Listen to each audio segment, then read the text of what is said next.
Tonight, some new revelations into one woman's death while she was being held at the Johnson County Jail. Yeah, we've been digging into this case ever since Wanda Kendrick's death on March 2nd, 8 days after officers arrested her on theft charges. 41 Action News reporter Kat Reed live in studio now. Kat, you've been talking with some of her family and friends. What have you learned? I have been, Mike, Krista, and they want to know if Kendrick was getting the medications she needed while in jail. She had a lot of health problems, and we saw her prescriptions for 10 different medications to treat those issues.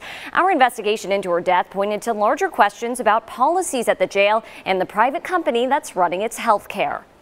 It's just too much of a reminder. Jeremy Price sifts through his roommate Wanda Kendrick's belongings. We were best friends. Kendrick collapsed in her Johnson County jail cell in early March. She was rushed to the hospital where she died 4.5 hours later. She was a very kind soul. She's always been there for me, and I've always been there for her when life is hard, you know. Some of her belongings left behind at the apartment are an indication of how hard life had gotten for Kendrick. Bottle after bottle of prescription medications for high blood pressure, arthritis, and fibromyalgia. She was carrying some of those meds when an officer arrested her for allegedly stealing from a beauty supply store.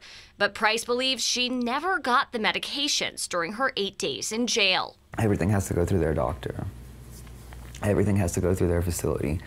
Everything has to be given by their facility. Everything has to be distributed by their facility.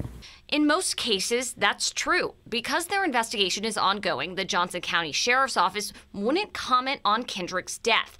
However, the jail did provide some of its policies, one of which says an inmate's personal medication will not be dispensed unless medical staff determines it to be an urgent medical necessity. Instead, when inmates are admitted, health services staff perform a medical screening, which is recorded on a form. When we asked the jail to see that document, we were referred to Correct Care Solutions, the private company that handles inmate health care at the Johnson County Jail and facilities in 37 other states. The company denied our request for the form and other health policies on the grounds that they are, quote, trade secrets. But they did say there's a medical staff at the jail 24/7. A spokesman also said if a patient arrives with medication, that prescription is verified and a new medication is ordered.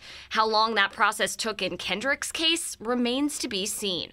Her autopsy lists enlargement of the heart as the cause of death. She went into cardiac arrest twice on March 2nd. None of Kendrick's medications are listed on the report, and it says all information about her collapse came from police.